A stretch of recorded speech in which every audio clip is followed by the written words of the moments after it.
Hey guys, one much on the video on the Inside Spurs show. Happy Tuesday morning as you see this. I hope you're all well. Hope the days have treated you well so far on the Monday. Obviously, today's another day. Hope the day treats you well. Obviously, talking ahead of the loan roundup, some good, the bad, the ugly. You know how it always is when we do these loan roundups. I am actually recording this on Monday lunchtime, so, you know, I hope your Monday was as good as the Tuesday is going to be. We'll say if you're watching this, you know, subscribe. You're very much welcome to join us for the journey. Obviously, today as well is the Frank Varos preview ahead of the game on Thursday. So that'll be out a little bit later today. So stick around to see that as well.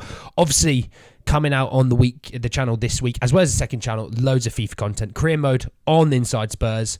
Ultimate Team over on the Andy Levy YouTube channel. So go and subscribe to that if you haven't already, but obviously check it out as well. Let's jump in. Let's talk about the loan roundup, because there was some good, there was some bad, there was some ugly. And so I'm going to start with nice and easy. It's just the guys that didn't feature. Obviously, Manuel Solomon out at Leeds United. He did not feature for Leeds United this weekend in their 3-0 home victory against Coventry City. By all means, it was one of those games where I think they were just a bit more clinical. And yeah, he's not playing at the moment, dealing with an injury issue. Also for Stoke City, Ashley Phillips missing as well. Their 2-0 loss away to Middlesbrough. He probably needs to get back from his health problem. You know, obviously dealing with a concussion, because they're sitting 20th, only a couple of places above the relegation zone. Not a good start of the season so far. 7 games played, 11 goals conceded. That's not good. But for Leeds United and obviously Manuel Solomon at the moment, they're obviously having a much different season. They're sitting in 5th at the moment, sitting 2 points behind first, which are West Brom. So good start for them, all things considered. Move over to Leyton Orient. Obviously got the 2 boys out there at the moment in Jamie Donnelly and Joshua Keeley. 0-0 draw at home to Wrexham. Obviously, Wrexham are a solid team in League One. They're going to be solid again. They're sitting 2nd in the league. Leyton Orient sitting towards the bottom end of League One. I mean, a point against a team that's probably going to be up for automatic / playoff positioning. Not too bad. A clean sheet as well, which is quite good, especially because the fact is, before the game has started, they played 7. They'd conceded 11. So for that, it's good. Josh Keeley on the bench, though, for them this time out. And Jamie Donnelly did play, and supposedly they're playing a 3-4-3. He played on the right wing, which is a bit of a rogue one for them. Playing 17 minutes before getting substituted out. So it was, looking at the stats, it was a bit of a bland game, if I'm honest, by the looks of things. I mean, 3 shots on target, between both teams. You know, 4 corners in total. There wasn't really many fouls. It just looked like one of those games where it was a bit scrappy, it was a bit naff, and it wasn't a game that you really wanted to have been watching, to be honest. But hey-ho, a draw is still solid. Moving over to Espanyol out in La Liga, away against Real Betis, and Giovanni Celso strikes again. A 1-0 win for Real Betis, obviously being, you know, I think one of the best starts of all of his times and all of his seasons in his career for Giovanni Celso. 1-0 win for them against Espanyol. Espanyol at the moment are, though, somewhat struggling. Now, obviously, all things considered, if things went well for them, they could win, and they could reach all the way up to about 9th with another victory, right? But at the moment, they are sitting 1 place above the relegation zone, and they're 2 points clear of it. You know, they conceded 12 in 8 games, which is not good. They've only scored 7 as well, which is again not good.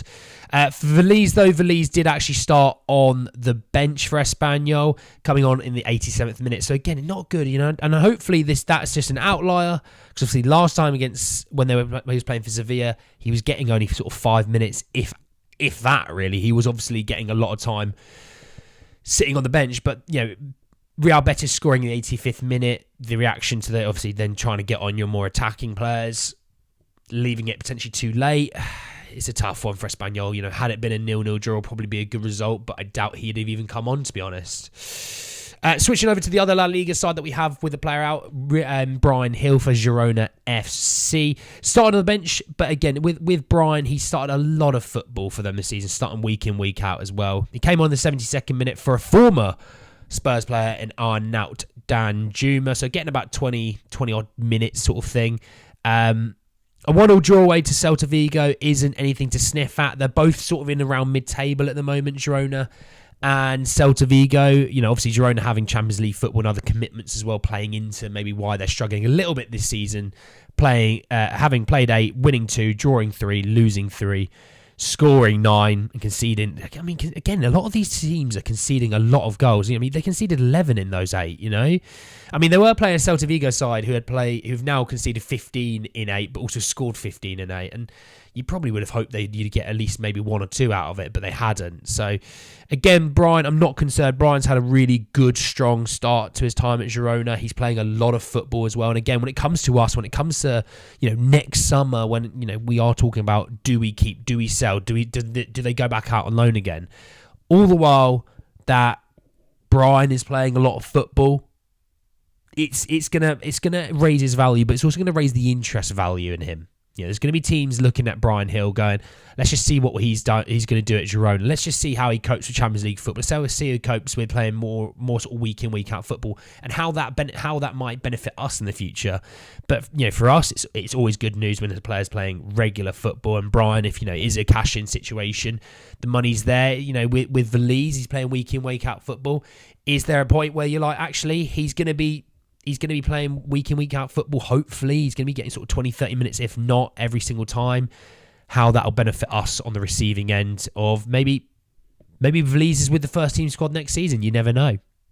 Moving over to League 2 and George Abbott for Notts County. Again, Notts County starting the season pretty well at the moment, sitting in 4th. I mean, they're a few points behind Gillingham. I mean, Gillingham scored 12 and 8, but have only conceded 2. Notts County scoring 15 and 8, conceding 8. You think that's not bad whatsoever. I mean, if you're scoring 2 a game, conceding 1 a game, that's not a bad ratio. But yes, 4 wins, 3 draws, 1 loss. A team that's going to be evidently quite hard to beat this season. Coming from behind to draw 1-1 away to Morecambe, who, looking at Morecambe, they're sitting second bottom. So Notts County be kicking themselves that they didn't get the victory here. I mean, 63% possession, 18 shots, 4 on target. Seems quite wasteful, if I'm honest, with the boys. But George Abbott starting. George Abbott also playing the full 90. Again, he's having a fantastic start to his time at Notts County. The Notts County fans all seem to really, really love what they have with him. So, one, long may that continue. But secondly, for us, again, if we look at Matthew Craig, who I'm about to come to in a minute, use him as an example, playing League 2 football last year, having a really good spell at Doncaster, now playing for Barnsley in League 1. If it's a sort of thing with George Abbott, where plays week in, week out football in League 2, does he have an Alfie Devine situation where we go, actually, we're going to pull you out of that Notts County loan, we're going to put you in League 1, we're actually going to move you up a league? May not. And obviously, if they're playing for a lot this season, actually, it's going to benefit maybe him being there, playing, important football, for automatic promotion, 4 plus. Because right now they're in the best playoff position in 4th, but the top 3 get automatic promotion in League 2. So it could be massive for them if they do play for automatic promotion, that George Abbott's getting that experience. But, if he is to be moved up to League 1, ideally he's playing for a team that's playing for something and not playing for a team that's playing mid-table football that not got anything to play for. They're not getting relegated. They're not going to be in the playoffs. It's just they're existing, So let's talk about Matthew Craig, because obviously I just spoke about him playing out in Barnsley, and unfortunate for them in the end, but they drew 1-1 at home to Stockport, conceding in the 91st minute to Louis Barry. Again, it looked like a game where probably a draw looks fair on paper. I mean, had less possession, had less shots, had 1 less shot on target. I mean, Barnsley at the moment sitting in 6th in League 1, which is a really solid start. I mean, the one thing they would probably have concern is the fact that they've played 8, they've scored 13, they conceded 11, and that's pretty brutal, if I'm honest. You want to be trying to get that down to 1 a game, ideally. It's not the end of the world, but, playing at Stockport, who have conceded 7 and 7, and also have scored 11 in that time. So conceding goals-wise, not great, but scoring them, not too bad, if I'm honest. Again, they're sitting in the playoffs in League 1 at the moment, which you can't complain about that. I mean, the top 2 will probably be the top 2 come the end of the season in Birmingham and Wrexham. They're the teams that obviously can spend the most. Sadly, that's the way the cookie crumbles in this league. But if and when you look at the Championship, if and when you look at the League One playoffs, you've got Lincoln City, Blackpool, Mansfield Town, and Barnsley. There's a lot of big teams in League One, like Charlton, like Huddersfield, Peterborough, Bolton, Reading, Wigan. Crawley obviously having some good times as well. Leyton Orient have had success in this. Burton Albion have had success. So, whilst they're doing really well and doing better than these bigger teams, they're in the Championship playoffs. That's not bad for Barnsley. It's not bad. And coming over to Championship again in Oxford United, 0-0 draw at home to Burnley. Again, Burnley are going to be one of those teams in and around the top part of the Championship this season. Not Oxford City sitting pretty much mid-table in 11th. They're sitting off 3 points off the playoffs position at the moment, so it's not a bad start whatsoever. 3 wins, 1 draw, and 3 losses this season. 10 goals scored, 8 goals conceded. So not the best, but it could be worse. Looking at this game, it was one of those games where they got absolutely pelted. They had 30% possession at home. They had 3 shots, 1 on target, but Burnley were wasteful. Burnley had 14 attempts at goal, 1 on target with 70% possession. Wasteful, really. And Dane Scarlett, again, off the bench, and it seems to be a reoccurring theme. He pretty much got about 10 minutes in this game, coming on in the 83rd minute. And, this could be something similar to last year with the fact that he played at Ipswich Town. He got 180-odd minutes in the first half of the season. And ideally, if this is what's going to be continuing, that Dane is going to only be getting 5 to 10 minutes every single game.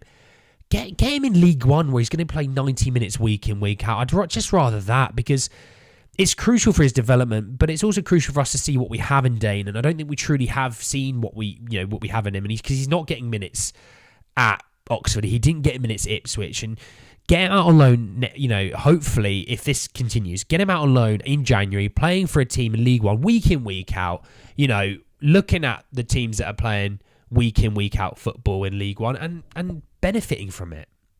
But we'll see. It's a long way to go until January. Only a handful of games into the season. Things can change. Injuries can happen. Suspensions can happen. Just want to say thank you very much for watching. Like and comment your thoughts and ideas about the guys out on loan. Subscribe to the channel if you're new, obviously, and hit the bell notification for more. Better guys, end of the video. I'll see you all very, very soon. Take care, guys.